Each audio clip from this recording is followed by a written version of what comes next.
E, auto, and then Q. There is a difference between E, auto attack, Q, like this, really fast, compared to... Delaying your Q for no reason. Yes, Yeah. like this, like this. You have to do it like, you have to get it really clean on it. Okay, good. Let's do it consistently. Okay, better. This I is... think I canceled the first auto on that one. Yeah, so this is better than what you're doing in the game. What's going on, guys? Bizarre here, and into this video we are going to learn the most important fundamentals that will get you out of low elo. Wave management, recall timings, macro techniques and more will be displayed in this video, so make sure you watch till the end. The tips can be applied for any rank. Remember that what you're seeing right now is a premium personalized coaching session. This guy booked his coaching with me when he was hard stuck in silver 2 with around 45% win rate. Right now, after around 2 weeks, he climbed instantly to gold 2 just from one coaching session. This is another person that climbed from platinum to master tier with my coaching. Here is another guy, gold to master tier, currently actually pushing for grandmaster with my coaching. Are you tired of feeling stuck in your current rank and unable to climb the ladder, or do you find yourself struggling to convert winning games and make progress? If you're serious about improving in League of Legends and you want to get your gameplay to the next level, go ahead and book your own personalized coaching session and start instantly. I'll see you in the session. Good.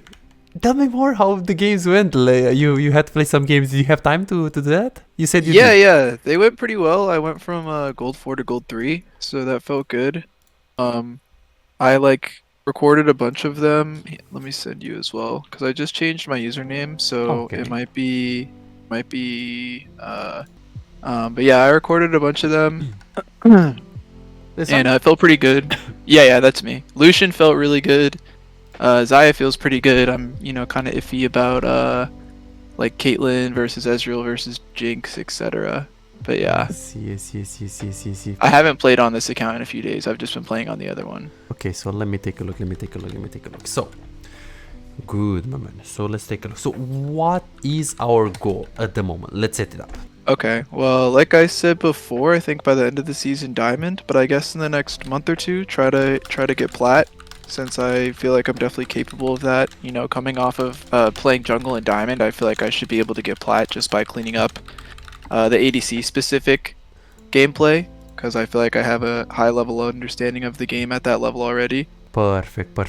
And what do you think holds you back? What are the biggest problems that you've been running into?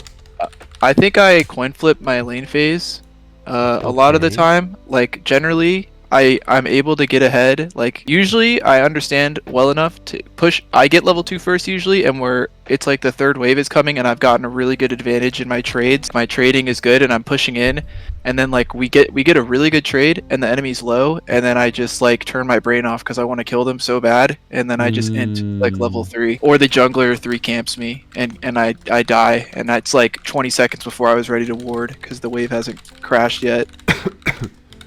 So I can coin flip my lane phase occasionally. I don't really get caught in the mid or late game very often. So I think I play that pretty well. And then the other thing, like I told you, sometimes I don't know when it's safe to go in during team fights, so my damage can be low if I have like missed opportunities. Okay. Perfect. Okay. My damage is probably really low because I miss opportunity. Okay, I don't recognize opportunities when I should be going in more aggressive. I see. Perfect, moment. Perfect. Good. And what are your expectations on the coaching session? Like, what are you? So let's assume that this is gonna go absolutely amazing and it's gonna be the best coaching session ever. How would that look like for you? I think just really cleaning up my lane phase, and sort of helping me like navigate team fights a little bit better, because when it gets chaotic, like it can be hard. Like, okay, maybe their mid laner used their big cooldown, but like their jungler's still right there. Maybe it's like a Jarvan and he still has EQ ult. Like, I know the mid laner's threat is gone, but now I have to worry about the Jarvan, and I don't know about that 50-50 sometimes. And also maybe my trading in lane, because I'm used to either playing jungle or a solo lane where I only have to worry about one person's cooldowns. So like sometimes maybe like the ADC will use their main trade in trading cooldown in lane, and then I feel like I should go in, but then I go in and the support has, all their stuff up. I get baited in. So trading around two people's cooldowns is a little more difficult for me. Around two, around the two people cooldown. Sounds good, my man. Okay, you said that you have some VODs from some games, right? Let's go. Let's see this.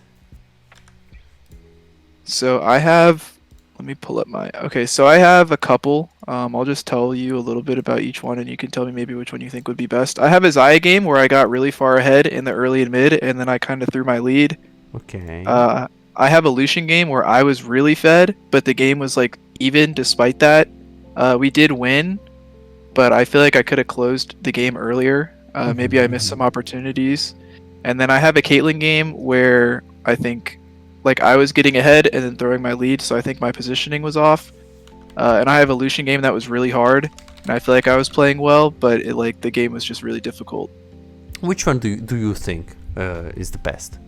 I think maybe either the Xayah game or one of the Lucian games, since those are like my two, I think, best and favorite champions right now. Sounds good. So then we can do this. So which KDAs are? Maybe I can look at the. So the 15-3 was the Lucian game where I was really fed, but the game was still hard. That was one I recorded. Do you have them on YouTube channel? Yeah. I have all of them. Perfect. Okay, so this one with 15 kills. Okay, what else? Which one? There is one. I was 4-3 on Lucian. It was probably a little earlier than that. Okay. It was on May 24th, so it was yesterday. This one. Ooh. Yeah, that one. And then interesting.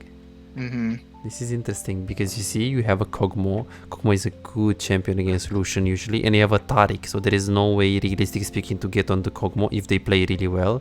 Therefore, maybe it could be good for me to show you the trading patterns. So how can you abuse him just by knowing more in the lane? And then the Xayah one, I was 8-6, and it was 2 days before that Lucian game that you were just looking at. Okay. It was May 22nd. Yeah, 8-6, the loss. Yeah, I think all are good. Maybe let's start with the 15 kills game, and then we go from there. Okay, let me send you the link.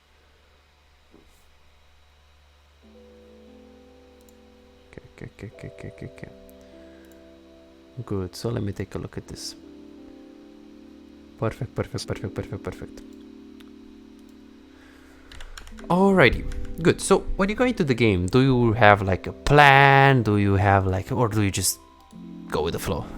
So I took Doran's Blade here, one, because they don't have that much poke with Galio. We're double ranged into melee. And then I like taking first strike when I have Nami, because you could just make so much gold off the Lucian Nami trading pattern. I was getting so rich off of it. But usually if it's not Nami, oh yeah, that leash was really awkward. Usually I'll take PTA unless I'm with Nami or maybe Milio.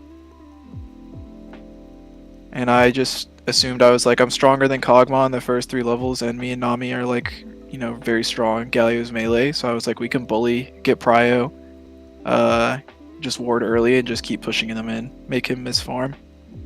I see. That sounds good. So that is for early, and then later on, how do you see this matchup? Later on, I knew that Kog'Maw and Lux, I wasn't going to be able to hit them that much in most team fights at first, just because they're going to be in the back line. So I knew that I was going to be focusing on Galio and avoiding Yone's CC and Pantheon's follow-up. So I was okay, if I can dodge Yone ult, not get hit by Galio's CC or Pantheon CC, I'll carry every team fight. I see. Perfect. And the Yone got really fed, so he was the main threat to me throughout most of the game. Okay, that sounds very good. Okay, and what do you think? How does the jungle interact in this specific matchup? And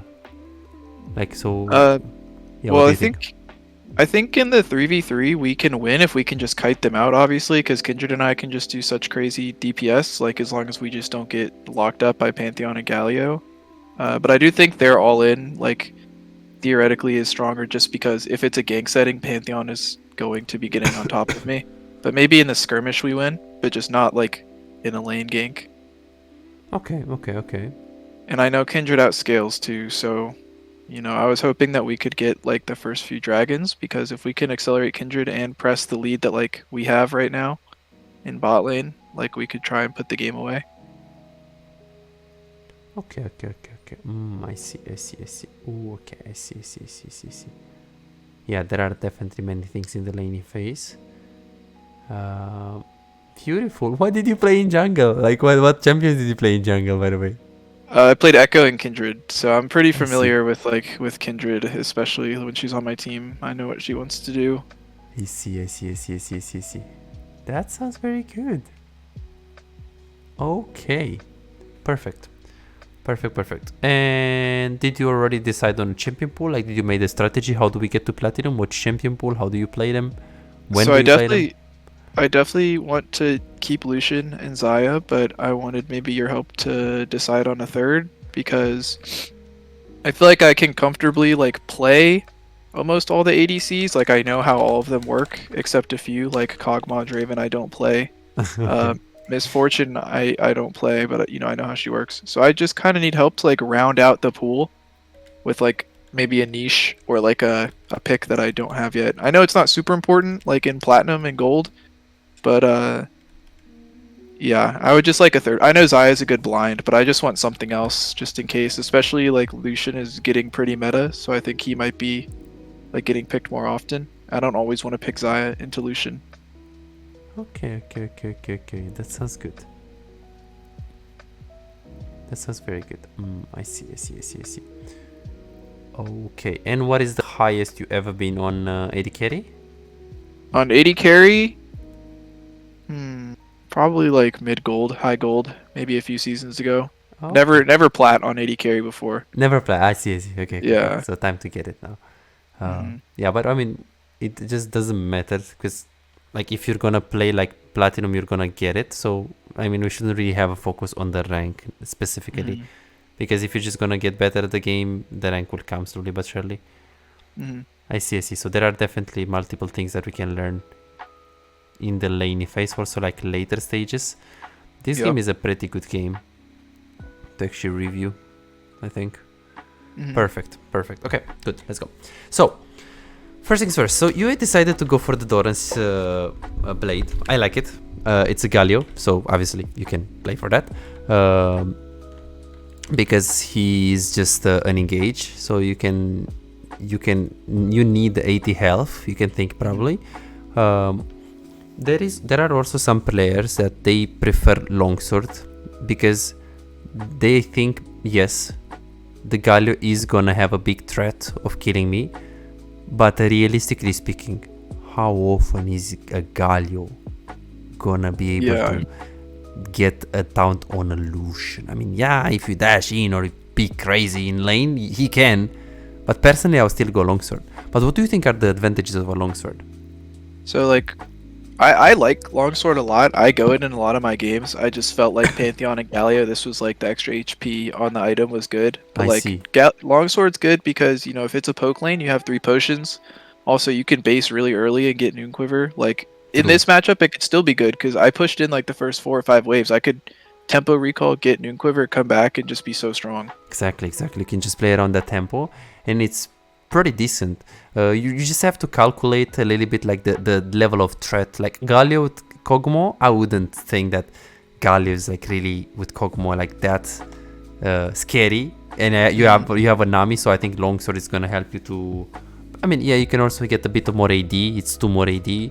Pantheon with the Galio, I mean, yes, pretty scary, you're right, but still not very scary. If it's Elise, I would say, yeah, okay, Elise, yes. But Galio with Pantheon is a bit telegraphed in terms of like, how are they gonna get? They're gonna walk. Yeah, okay, sure, walk, but you can just E away. So that's my thought process right here. Again, it's not bad, it's not good, it's preference. Then what about the heal? Heal, I just felt like I didn't think I needed exhaust. If I could go back in time and know that Yone was gonna be fed, I probably would have taken it. But for me, it was like I can pretty much space Pantheon and Galio. Like Yone is really the only one with a super reliable gap closer. And True. like if he's on top of me, like I'm probably already dead. So I thought heal for the lane and for the move speed to kite out the Galio and chase down the Kog'Maw was good. I And see, I I think see, I it see. synergizes it well with Nami because if she heals me and I heal, like I'm full HP. I see, I see. So you're thinking about that. And what do you think are the advantages of the exhaust? I think exhaust is good like in the 1v1 or if we do get all in, like it can cut Kog'Maw's damage and allow me to like basically burst him before he can just spam his W autos on me, and it can help like if I ever got caught 1v1 versus Pantheon or Yone, Exactly, exactly. it would be good as well. And yeah, you can also use, there are many players on Lucian, they like to get exhaust not for defensive purposes but for offensive purposes, because they dash in and then use exhaust instantly on Kog'Maw. He can flash, take it away. ghost, no, you just ulti and you kill him. So that's why exhaust could be actually good here. Here is not bad because of the Nami, and technically you can protect her more. Here is also fine for Katarina, is gonna play very aggressive, you can heal her. Here is also fine later stages for a Pantheon that has W, a lot of movement speed with the heal, especially with the Nami synergy. Here is not bad. Here exhaust is also not bad. So again, it's just pure preference, like what you like. Okay, so let's see how we're gonna play this game. Okay, so you go for the leash. Do you think about like how many auto attacks you wanna give the leash for? Yeah, I do. I usually will try to leave like the longest I'll stay is 1 minute 38 because that'll always give me enough time to get the first 3 minions or the first 2, like if the RNG was just bad and I miss one. But I know like Kindred versus Pantheon, like they both kind of do have impact early, so I thought maybe a little bit of a heavier leash could help her maybe full clear faster. I see. But I don't really know why she path top into Nasus. But like every low elo jungler just autopilot starts bot. They start bot every game, so I was like, okay, whatever. Okay, good. I like that you're thinking about the Kindred and the Panda. That is very good. But like, how does this affect your lane? Because I mean, like, how do you think the fact that you're leashing for longer? How does it affect your 2v2 matchup in like terms of who's getting level 2 advantage, who is pushing, and stuff like that? I mean, I think it can deter, like it can make it a little bit harder for us to get level 2, but I felt like we still got there earlier than them, and I felt like no matter what, like Lucian Nami being double ranged, like we have more pushing power. I felt pretty safe that we could get level 2 first. I see. Just because Galio can't do anything and he didn't go Relic Shield, so like what was he? He's kind of like a bot level 1, like he doesn't do anything.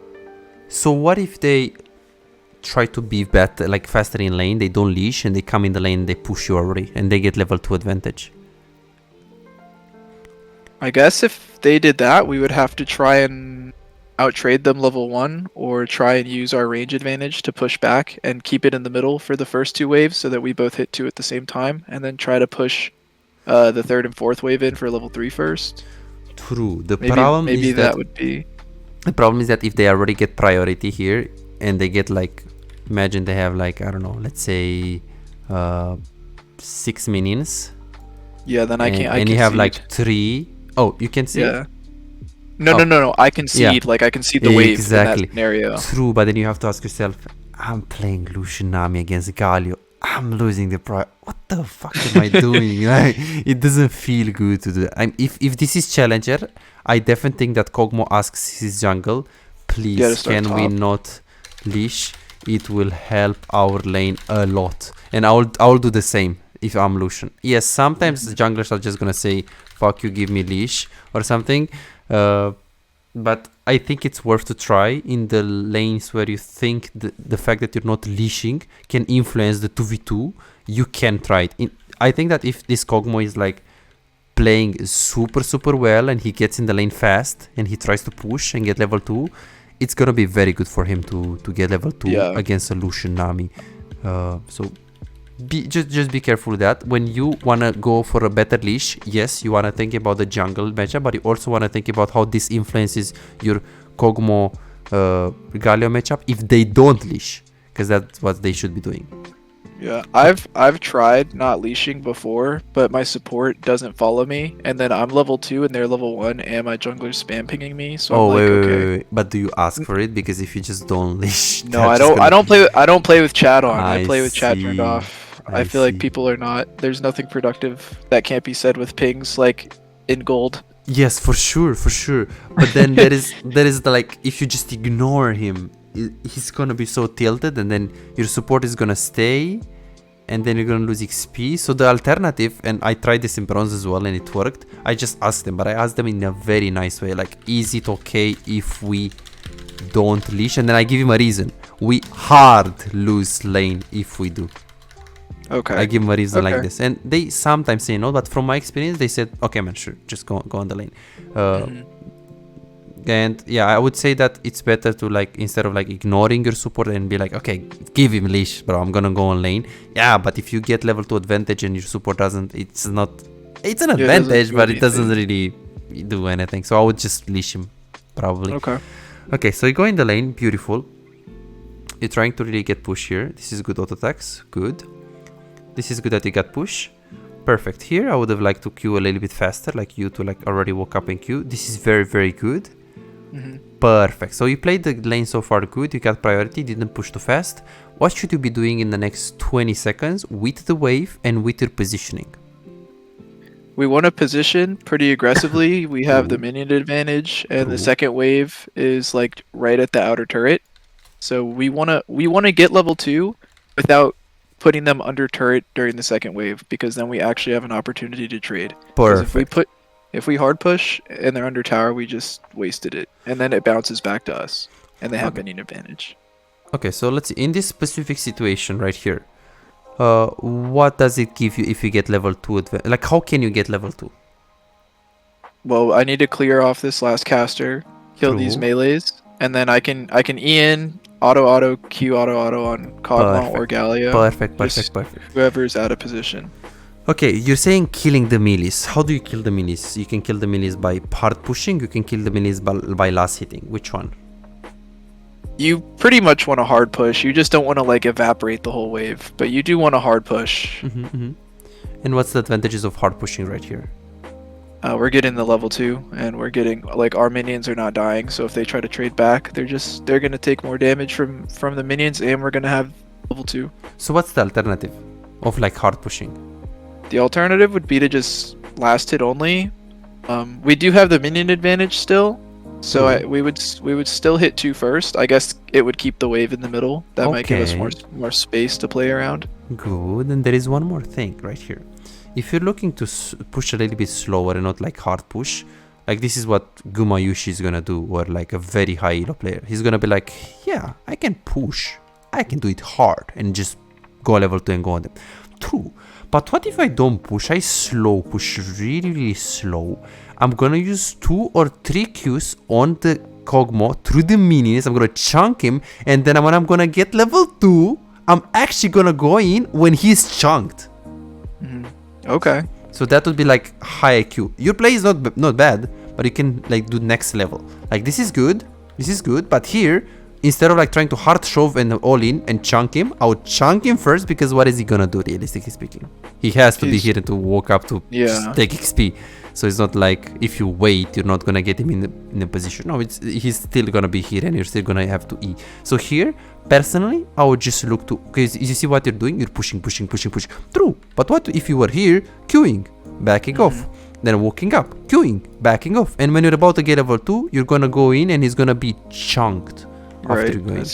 Yeah, free kill or his sums. Exactly. Because now, true, you're pushing, but then when you go like this, let's see. I see. Let's see what you're gonna do right here. Let's see how you play this one. So you go on the left. Usually when you play with Nami and she's in the brush, you don't want to play left wide pocket. Left wide pocket is this pocket. You want to play mid pocket, because if you E from here to here, she can also have range. Okay. Because look what happened right here. So here, she doesn't have space to, Exactly. You want to think a little bit about the Nami range as well. Do you know the range of the E of Nami? It's like 550, right? Like my auto range? It's exactly, yeah. It's like your, I think it's 6, I think it's a bit more. But yeah, it's roughly speaking like the bubble. So we could have... I felt like in this position, since Kog'Maw was playing the top of the lane, I had to tether him. Like, because if I was middle, like right here, the whole time, that would be fine. but I felt like when he was playing a little higher up, I needed to also be on that side to make sure I was in range. I see. That's very good thought process. Very, very good thought process. Here, there is also the alternative is like walking up here. This is good. You're getting level 2. This is good. This is good. And I'll first step right here, one step, and then I'll dash like this. Because what Maybe is this step gonna do? Maybe bait him. It looks like I'm not. I mean, it gets me closer, but it also might look like I'm not going in for a trade. True. And then what about Nami? Nami's gonna be in range to buff me. And this is the most important thing. Because if you think about it, the E is slow. Let alone the fact that he has electrocute and he proc it from your auto attacks. My autos. Exactly.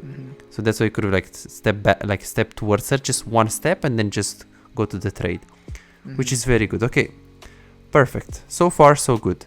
Some calibration in the laning phase for sure. Right now, beautiful. You go for, let's see what you're gonna do. You're gonna go for a ward. Beautiful. Perfect. Okay. Question. What is he gonna decide whether you push this wave, let it come into you? What are the factors that are gonna decide this for you in the game? I think right now I was thinking like if Pantheon shows up or if we spot him like mid pathing towards bot for maybe bot scuttle, like we can just let it slowly crash into us. If we don't see him and I have a ward here, we're super high health. I feel pretty comfortable continuing to push them under tower, make him miss farm, maybe try and get an early plate or at least chip the tower away for an early plate later on. Okay, let's go step by step. So thinking. If you see Pantheon mid, you're saying that you want to let the wave to come into you, right? If he's pathing bot, like if it looks like he's gonna go to bot scuttle next. Okay. And why is that?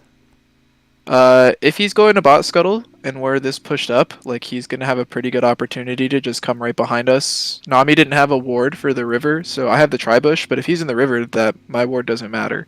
Galio's gonna jump forward. Even if I don't get caught, like Nami could get caught, then you know I either have to let my support die or I get baited in. Pantheon W's, and we throw our whole advantage. Perfect. So if we don't see him, letting the wave to come into us is the correct way. Okay. What if we don't?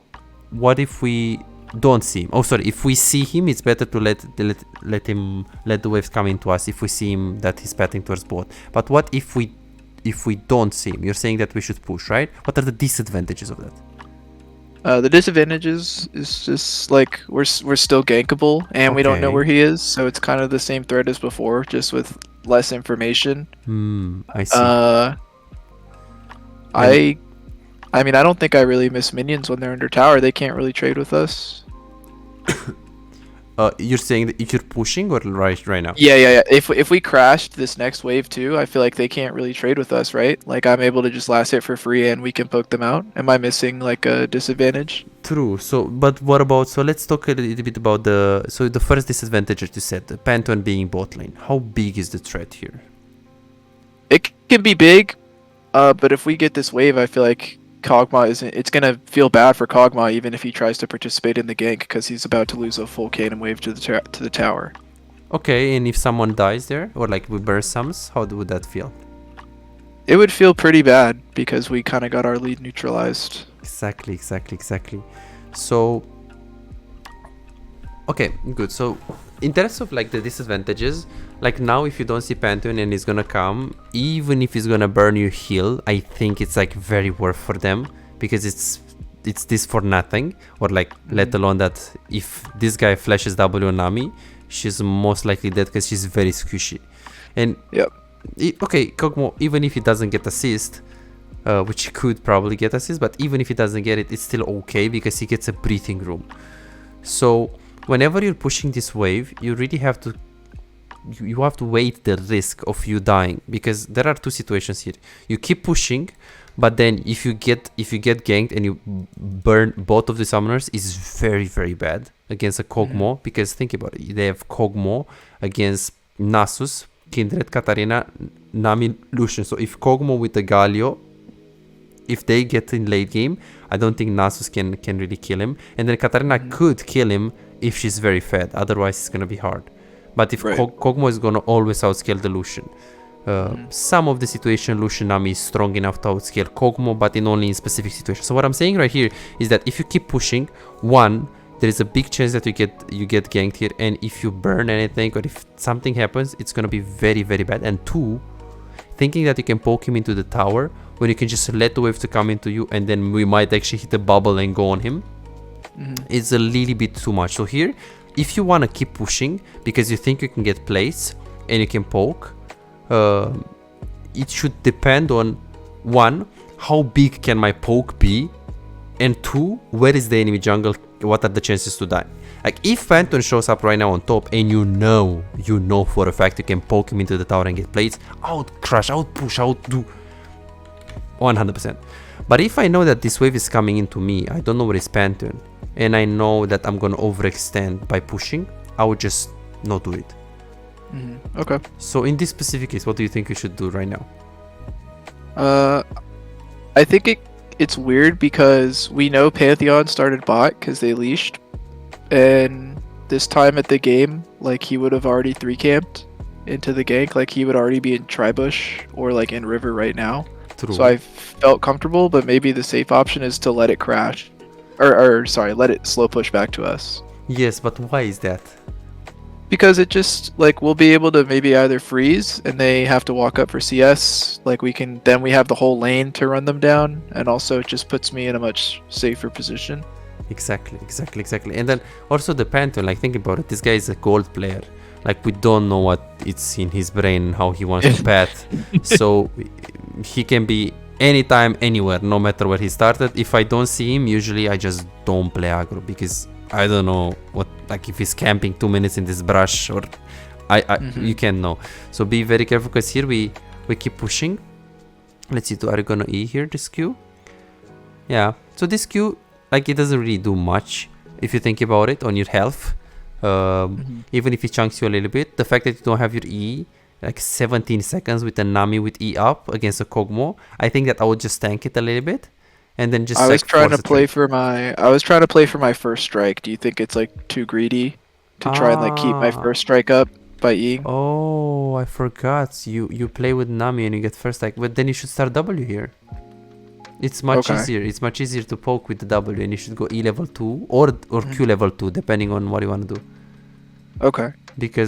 But that's only with first strike and only with Nami, because if you don't have first strike.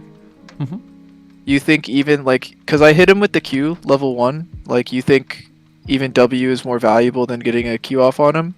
Well, if you can get the Q off on him consistently, Q can be more valuable because it's less mana. The thing is, how many Qs consistently can you get? Because I would prefer to have 13 seconds W cooldown than 9 seconds Q cooldown, because W, I hit it off cooldown and it's guaranteed. It's like a... Right, yeah, it's big. It's really easy to hit. But Q, yeah, it's low mana. Yeah, it's 9 seconds. But I need to have some minions. I need to have an angle. Maybe I miss it. Maybe I don't have the right angle. Maybe. It's too many maybes. Okay. This is why the W is kind of like guaranteed. Okay. I see. Yeah, because here it would have been really good. Imagine you stay here, and if you do that trick with the slow push without like hard pushing for level 2, you can poke him forever, and then you can get level 2E, and then you can chunk him really hard here after you poke him. So it's gonna be like really pokers. Okay, so let's see. So you keep pushing right here. Be very careful because good players can punish this. So this is definitely something. So perma pushing without thinking about the jungle. We need to definitely talk about this. Okay. And then now you just perma pushing. Yeah, so here we definitely should have just looked to let it to come into us. Let it come. Okay. And what are you thinking right now in terms of like the playstyle? I was just like, I want to make Kog'Maw CS. This was like kind of one of my questions that I sent you the other day, where I was like, I feel like Lucian, like I kind of feel like I'm on a timer. Like I know I'm strong early. Like I don't know how hard I fall off late game because I don't have enough games on him to know like exactly when the other ADs are gonna feel more impactful. So I was kind of like, I want to keep him under tower.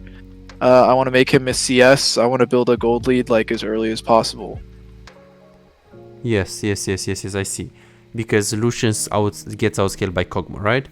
And your concern is, I don't know how hard I'm gonna get outscaled, so I'm just gonna completely like go aggressive so I can smash this guy so I can make sure I win, right? That's your question. Okay, well, the thing is, yes, Kog'Maw scales better than Lucian. The problem is that what are the... Okay, so the benefits here, go in, maybe kill him, maybe chunk him, completely screw up his game. What are the disadvantages of this play right here? I mean, I'm just not really paying attention to the wave. I guess, you know, I could build a more significant advantage maybe by freezing right outside my turret. Okay. So I guess that could be a disadvantage of auto pushing. Like, he's missing a little bit of CS under tower, but like I could deny him a whole wave by freezing. Maybe he only gets like 1 melee out of the whole wave, and we can run him down. And you can run him down, exactly, because he will panic and he will walk up for the wave. True, but right now you're going in. So what are the risks of this? I guess Galio is really far away. I felt like this was a pretty safe trade. I guess we still haven't seen Pantheon, like, which at this point is like kind of sketchy. Yes.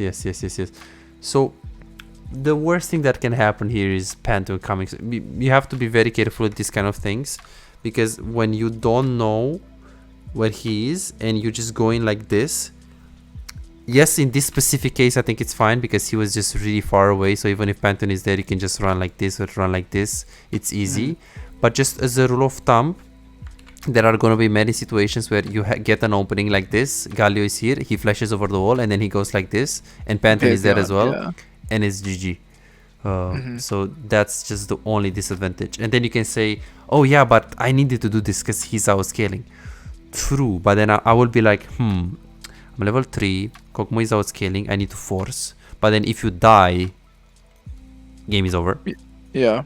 Or, okay, he's out scaling, I'm level 3, let me play slow because I don't know where is the enemy jungle, and if I try to kill him and enemy jungle is here, I lose the game.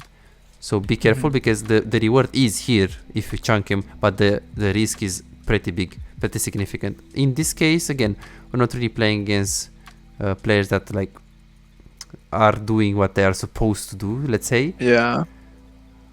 Okay, now you're just pinging the Nami.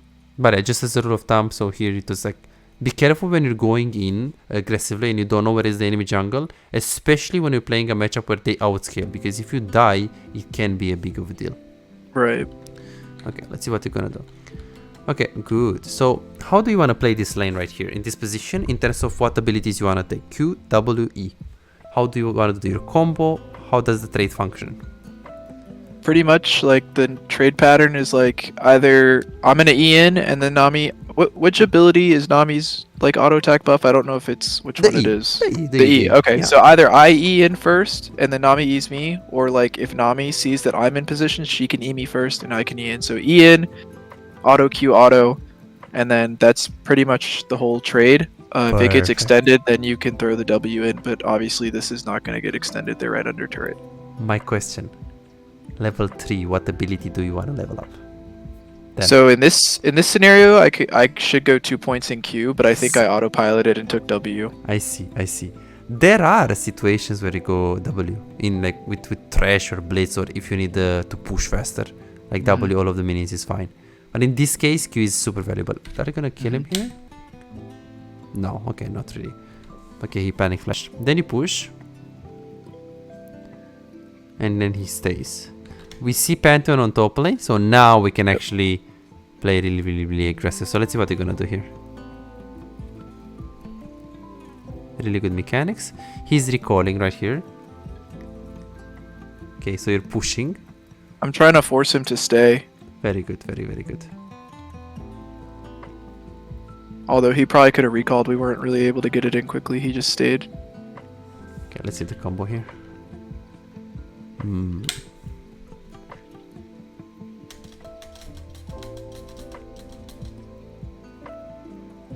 Okay, did you heal before ignite?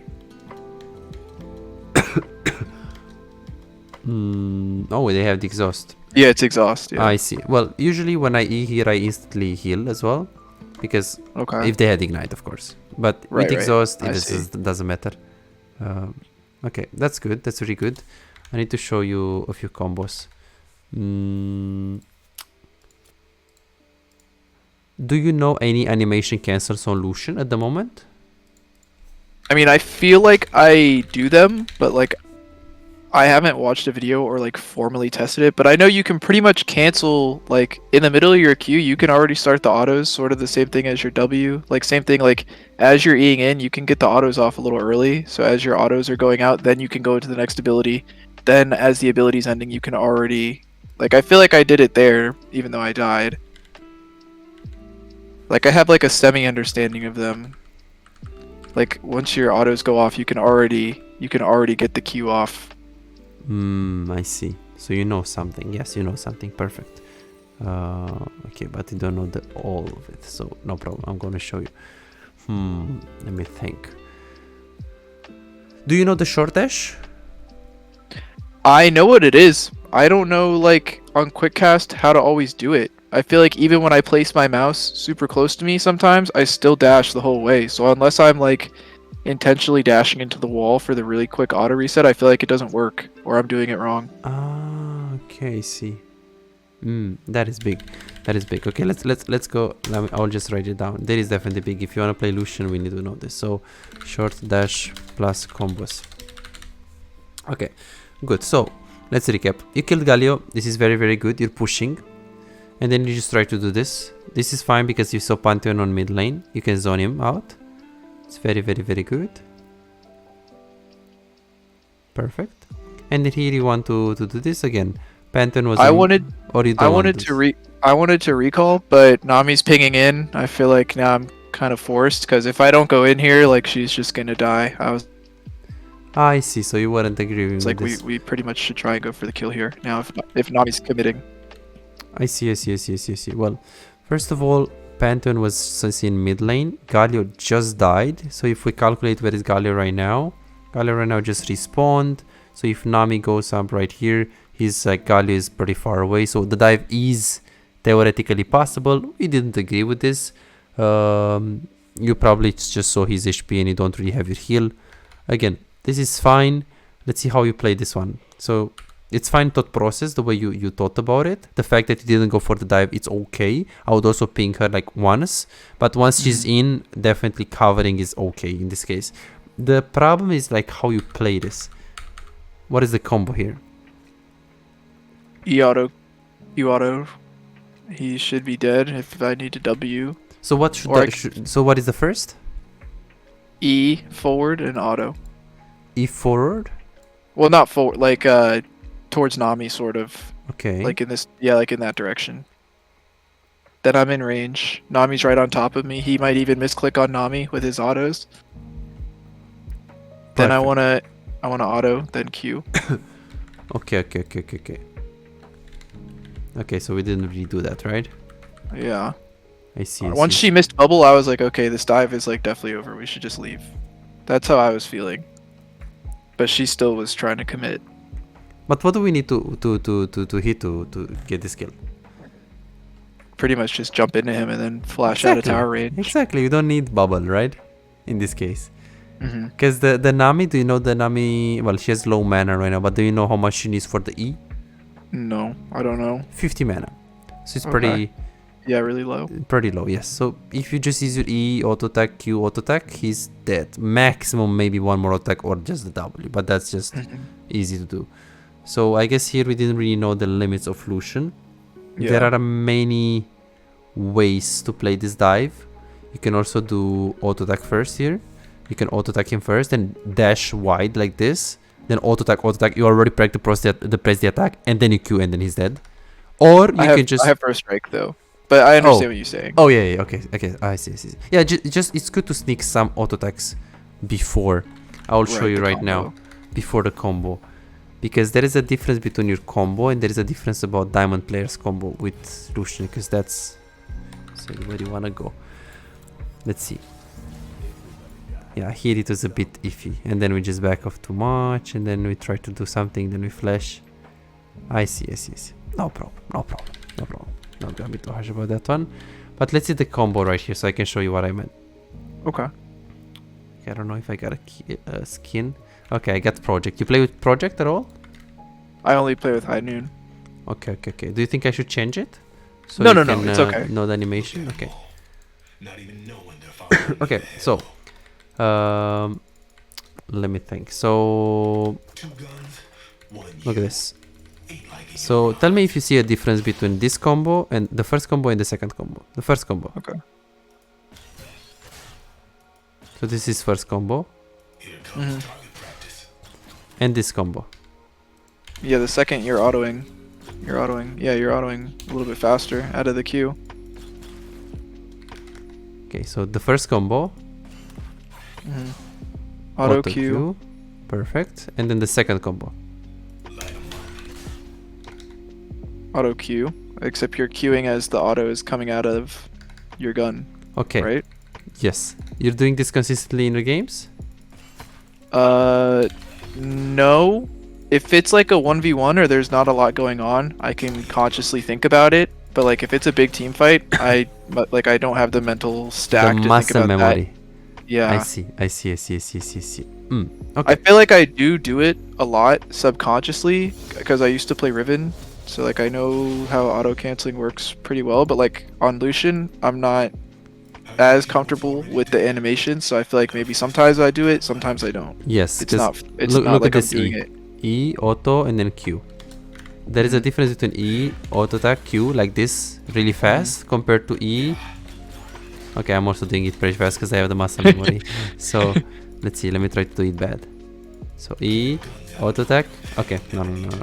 I know what you mean though, like Yes. just delaying your queue for no reason. Yes, Yeah. like this. You have to do it like you have to get it really clean on it. Like you have to try to get it. Let's see. This is clean. This is like clean. Let's try it in the practice too, because we have like 2 hours, so it's good. Let's try all of this in practice. So let's see how we do it. Okay, let me boot it up.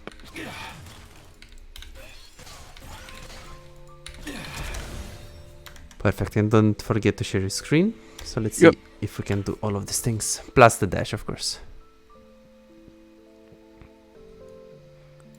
Okay. Let's do auto attack Q first.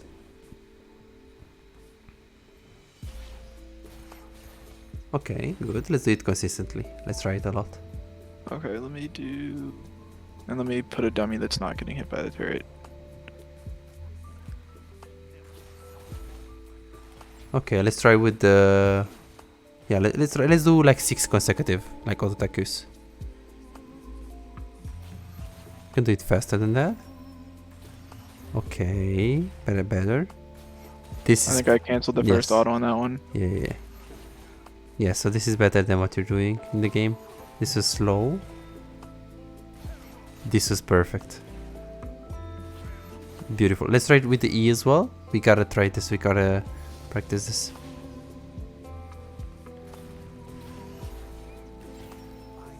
Let's do it faster. Okay, better. You can do better. Even better than this. Okay, that is better. Let's see. Okay, let's see. Let's practice this. Okay, good. Good. Perfect. This is good. Let's do like 5 in a row. Perfect. That one was perfect. Oops. Good. Perfect. Beautiful. Show me the short dash. Okay, and So like when I'm like team fighting, like maybe I'll try to do it and I'll think my mouse, is right here, but really it'll be here and then I'm doing it a longer, But so like a short dash would be like if I didn't cancel the auto.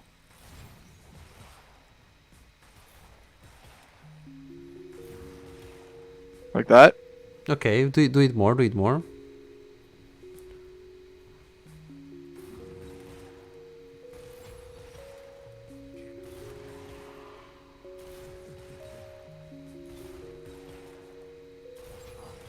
Okay, perfect.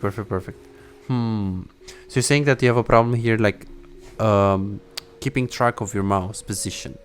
Yeah, like if I'm fighting this person, like I'll think I'm about a short dash, my mouse will be here, and then I'm Eing, and my mouse is I'm like instinctively moving my mouse with my character like I'm about to kite. What's your DPI?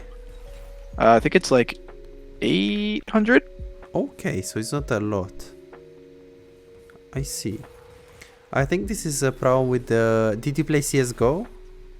No, League was the first game like I played competitively. Okay, let me Or test like- you. Let me test it then. Okay, let's play this game for like 2 minutes. Oh, sorry. Okay. You want me to leave practice tour or you want me to stay? Let's play this game. You can stay for now. Because we Okay. still need to practice the E.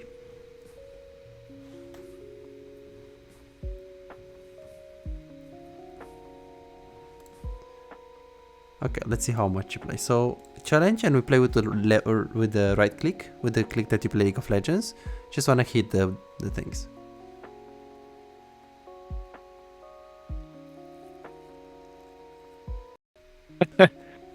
Okay, let's do it one more time. So it's 28. Try to go full screen first, so we can have yeah, like this.